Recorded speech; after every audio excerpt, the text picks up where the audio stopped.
दोस्तों, आपका स्वागत है मेरे YouTube चैनल विद्यावादी में। हम छठी क्लास की पुस्तक अध्याय 12 गुरु और चेला के बारे में आज पढ़ेंगे। लेकिन दोस्तों, उससे पहले मैं आपको एक बात बता दूं मेरे प्यारे स्टूडेंट्स, कि 11 चैप्टर को मैंने पढ़ा और उसके अंदर कुछ भी ऐसी कोई ख़ास बात नहीं थी और ना ही कोई भी उसके अंदर कोई महत्वपूर्ण पॉइंट था मेरे नज़रिए से, तो इसीलिए मैंने उसको नहीं किया। लेकिन जो आज ये 12 चैप्टर है गुरु और चेला, तो आज इसमें महत्वपूर्ण तथ्य है, वो मैं आपको बताऊंगा। तो चलिए हम पढ़ना शुरू करते हैं, मज़ा आएगा आपको। गुरु एक थे और एक था चेला। गुरु एक थे और एक था चेला, चले घूमने पास में था नधेला। चले चलते चलते मिली एक नगरी, चमाचम थी सड़कें चमाचम थी डगरी। मिली एक ग्वालन धरे शीश गगरी, गुरु ने कहा तेज ग्वालिन ना भगरी। बता कौन नगरी बता कौन राजा, कि जिसके सूरज का यहाँ बजता बाजा। कहा बड़के ग्वालिन ने महाराज पंडित, पधारे भले हो यहाँ आज पंडित। यह अंधेर नगरी है अनबुझ राजा, टके शेर भाजी टके शेर खाजा। गुरु ने कहा जान देना नहीं है, मुसीबत मुझे मोल लेना नहीं है। न जाने की अंधेर हो कौन क्षण में, यह ठीक रहना समझता न मन में। गुरु ने कहा किंतु चेला न माना, गुरु को विवश हो पड़ा लौट जाना। गुरुजी गए रह गया किंतु चेला, यही सोचता होगा मोटा अकेला। चला हाट को देखने आज चेला, तो देख वहाँ पर अजब रेल पेला। टके शेर हल्दी टके शेर जीरा, टके शेर ककड़ी टके शेर खीरा। टके शेर मिलती थी रबड़ी मलाई, बहुत रोज उसने मलाई उड़ाई। सुनो और आगे का फिर हाल ताजा, थी अंधेर रगरी था अनबुझ राजा। बरसता था पानी चमकती थी बिजली, थी बरसात आई दमकती थी बिजली। गरजते थे बादल झमकती थी बिजली, थी बरसात गहरी धमकती थी बिजली। गिरी राज्य की एक दीवार भरी जहाँ राजा, पहुँचे तुरंत ले सवारी। झटपट संतरी को डपट कर बुलाया, गिरी क्यों यह दीवार किसने गिराया। कहा संतरी ने महाराज साहब, न इसमें खाता मेरी न मेरा करतब। यह दीवार कमज़ोर पहले बनी थी, इसी से गिरा यह न मोटी घनी थी। खता कारीगर की महाराज साहब, न इसमें खता मेरी या मेरा करतब। बुलाया गया कारीगरी झट वहाँ पर बिठाया गया, कारीगर झट वहाँ पर। कहा राजा ने कारीगर को सजा दो, खता इसकी आज इसको कजा दो। यह कारीगर ने जरा की न देरी, महाराज इसमें खता कुछ न मेरी। यह भिश्ती की गलती यह उसकी शरारत, किया गरा गिला उसी की यह गफलत। कहा राजा ने जल्द भिश्ती बुलाओ, पकड़कर उसे जल्द फांसी चढ़ाओ। चला आया भिश्ती हुई कुछ न देरी, कहा उसने इसमें खता कुछ न मेरी। यह गलती है जिसने मशक को बनाया, कि ज़्यादा ही जिसमें था पानी समाया। मशक वाला आया हुई कुछ न देरी, कहा उसने इसमें खता कुछ न मेरी। यह मंत्री की गलती है मंत्री की गफलत, उन्हीं की शरारत उन्हीं की है हिमाकत।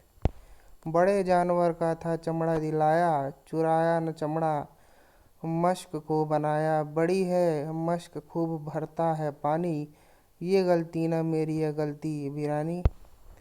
हे मंत्री की गलती तो मंत्री को लाओ, हुआ हुकुम मंत्री को फांसी चढ़ाओ।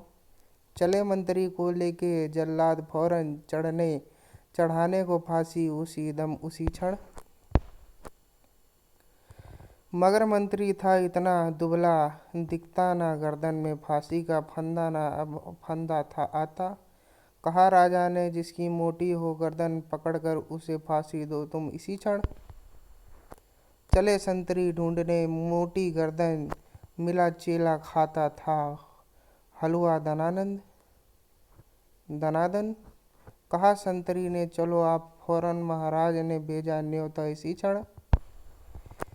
बहुत मन में खुश हो चला आज चेला, कहा आज न्योता छकूंगा अकेला। मगर आगे पहुंचा तो देखा जमेला, वहाँ तो जुड़ा था जब एक मेला। यह मोटी है गर्दन, इसे तुम बताओ बढ़ाओ, यह राजा ने इसको फांसी चढ़ाओ। कहा राजा ने इसको फांसी चढ़ाओ। कहा चेले ने, कुछ खता तो बताओ। कहा राजा ने, चुप न बकबक मचाओ। मगर था न बुद्धू था चालाक चेला, मचाया बड़ी ही वहीं पर झमेला। कहा पहले गुरु जी के दर्शन कराओ, मुझे बाद में चाहे फांसी चढ़ाओ। गुरु जी बुलाए गए झट वहाँ पर, की रोता था चेला खड़ा था जहाँ पर। गुरु जी ने चेले को आकर बुलाया, तुरंत कान में मंत्र कुछ गुनगुनाया। झगड़ने लगे फिर गुरु और चेला, मचा उनमें धक्का बड़ा रेला पेला। गुरु ने कहा फांसी पर मैं चढ़ूंगा, कहा चेले ने फांसी पर मैं मरूंगा। हटाए न हटे अड़े ऐसे दोनों, छुटाए न छूटे लड़े ऐसे दोनों। बड़े राजा फौरन कहा बात क्या है, गुरु ने बताया करामात क्या है। चढ़ेगा तो फांसी मुहूर्त है ऐसी, न ऐसी मुहूर्त बनी बढ़िया जैसी। वह राजा नहीं चक्रवर्ती बनेगा, यह संसार का छत्र उसी पर तनेगा। कहा राजा ने, बता सच गर यही, गुरु का कथन झूठा होता नहीं है। कहा राजा ने, फांसी पर मैं चढ़ूंगा, इसी दम फांसी पर मैं ही टकूंगा। चढ़ा फांसी राजा, बजा खूब बाजा, प्रजा खुश हुई जब मरा मूर्ख राजा। बजा खूब घर घर बधाई का बाजा, थी अंधेर नगरी का अनबुझ राजा। यह सोहनलाल द्विवेदी ने लिखी है। अच्छा बच्चों, आपको मैं जो है कि इसके अंदर एक महत्वपूर्ण तथ्य बताऊंगा। वो तथ्य ये है कि ये जो आपने अभी पंक्तियाँ सुनी है ना, तो ये पंक्तियाँ जो भी हमारे हिंदी साहित्य से जुड़े हुए हैं वो ये जानते हैं कि भारतेंदु हरिश्चंद्र जी के नाटक की ये पंक्तियाँ हैं, जो कि अंधेर नगरी पर जो है आधारित नाटक है। तो इसमें एक जो है कि मूर्ख राजा होता है और उसकी प्रजा जो है मूर्ख होती है। अब ये इतना मूर्ख होता है कि इसकी प्रजा में सारी चीज़ें टके सिर पे मिलती थी, चाहे मिठाई ले लो, चाहे कुछ ले लो, कोई भी चीज़ ले लो, आपको टके सिर पे मतलब एक ही दान पे मिल रही है। इतना मूर्ख था। और गुरु के थे दो चेले। गुरु के दो चेले थे, दो में से गुरु ने कहा कि भाई ऐसा राज्य है, इसलिए यहाँ से भाई वापस निकलना चाहिए, क्योंकि ये तो खतरनाक है। जिसका राजा ही ऐसा मूर्ख हो तो वहाँ पर जो है कि कुशासन की जो है कि वो सरकार होती है। लेकिन जो है कि जो गुरु का दूसरा चेला था वो ना माना और वो चला गया भैया कि अब हम मौज वोज करेंगे। और एक दिन क्या हुआ, दीवार गिरी बरसात से। तो राजा ने जो है कि भाई आखिर में सज़ा सुनाई मंत्री को। अब मंत्री था पतला, उसके गर्दन में जो है कि फांसी का फंदा आया नहीं। तो राजा ने कहा कि नगर में एक ऐसे आदमी को ढूंढो जिसकी गर्दन इसके फांसी के फंदे में आ जाए, उसी को फांसी पर लटका दो। देखो यहाँ पे ये चल रहा है। तो उसी को जो है कि गुरु ने कहा था कि ये कुशासन मतलब मूर्ख राजा है और यहाँ पर कुशासन की सरकार है। लेकिन गुरु ने आखिर में आकर के अपने चेले को बचाया और कुछ ऐसा मंत्र पढ़ा और बताया राजा को गुरु ने कि जो भी आज के दिन फांसी पे चढ़ेगा वो अगले जन्म में चक्रवर्ती सम्राट बनेगा। तो मूर्ख राजा इतना था कि उसने कहा कि मैं ही चक्रवर्ती सम्राट बनूंगा, और वो जो है फांसी पे चढ़ गया। और उस दिन लोगों ने खूब तालियां बजाई, उसकी प्रजा ने बहुत खुश हुई। इस तरीके से अंधेर नगरी जो है कि नाटक का ये जो है ख़त्म होता है, इसमें यही था। अब इसमें बताते हैं टका जो है, टका पुराने ज़माने का सिक्का था। अगर आजकल सब चीज़ें 1 रुपए किलो मिलने लगे तो उससे किस तरह के फ़ायदे और नुकसान होंगे, आप खुद ही बता दो। हम्म? अगर आपको 1 रुपए का पेट्रोल मिलने लगे और 1 रुपए का पेट्रोल मिलने लगे और 1 रुपए का सोना भी मिलने लगे, तो बताओ नुकसान होगा कि नहीं होगा। तो आगे आगे हम दूसरा देखते हैं कि जो ये टका है ना, ये टका जो मुद्रा है ना, ये बांग्लादेश की है। ठीक है।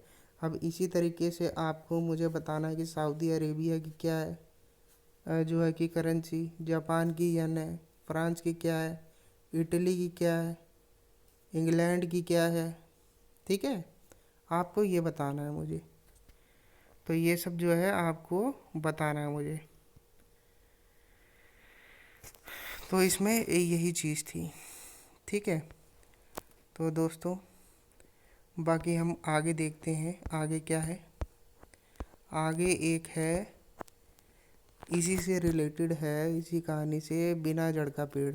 ठीक है। तो मैं आपको बताता हूँ,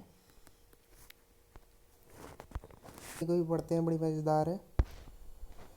बिना जड़ का पेड़। राजा के दरबार में एक व्यापारी संदूक के साथ पहुंचा। उसने गर्व से कहा, महाराज, मैं व्यापारी हूँ और बिना बीज एवं पानी के पेड़ उगाता हूँ। आपके लिए मैं एक अद्भुत उपहार लाया हूँ। लेकिन आपके दरबार में एक से एक ज्ञानी ध्यानी हैं, इसलिए पहले मुझे कोई यह बताए कि संदूक में क्या है। अगर बता देगा तो आपके यहाँ चाकरी करने को तैयार हूँ। सभासद, पंडित, पुरोहित और ज्योतिषियों की ओर देखने लगे। उन लोगों ने सिर झुका लिया। सभा में गोनू झा भी उपस्थित था। उन्हें उसकी चुनौती स्वीकार करना आवश्यक लगा, अन्यथा दरबार की जगह शाही होती। गोनू झा ने विश्वासपूर्वक कहा, मैं बता सकता हूँ कि संदूक में क्या है, लेकिन इसके लिए मुझे रात भर का समय चाहिए और व्यापारी को संदूक के साथ मेरे यहाँ ठहरना होगा। संदूक बदला न जाए, इसकी निगरानी के लिए हम रात भर जगे रहेंगे और व्यापारी चाहे तो पहरेदार भी रखवा सकते हैं। सभी मान गए और व्यापारी गोनू के यहाँ चला गया। रात भर दोनों संदूक की निगरानी करते रहे। रात काटनी थी, इसलिए किस्सा कहानी भी चलती रही। बातचीत के क्रम में व्यापारी ने कहा, मैं बिना बीज पानी के पेड़ उगा सकता हूँ। गोनू झा ने कहा, भाई, कुछ दिन पूर्व मुझे एक व्यापारी मिला था, उसने भी यही बात कहा था कि बिना बीज पानी के पेड़ उगाता हूँ। कुछ दिन पूर्व मुझे एक व्यापारी मिला था, उसने भी यही कहा था कि बिना बीज पानी के पेड़ उगाता हूँ। पेड़ों में भांति भांति के फूल खिलते हैं, वह भी रात में। क्या आप भी रात में पेड़ उगाकर भांति भांति के फूल खिला सकते हैं? उसने अहंकार से कहा, क्यों नहीं, मेरे पेड़ रात में ही अच्छे लगते हैं और उनके रंग बिरंगे फूल देखते ही बनते हैं। यह सुनते ही गोनू झा की आंखों में चमक आ गई और वह निश्चित हो गया। दूसरे दिन दोनों दरबार में उपस्थित हुए। गोनू झा ने जेब से कुछ आतिशबाजी निकालकर छोड़ी। सभासद झुंझला गए। महाराज की भी आंखें लाल पीली हो गई और कहा, गोनू झा, यह क्या बेवक्त की शहनाई बजा दी, सभा का सामान्य शिष्टाचार भी भूल गए।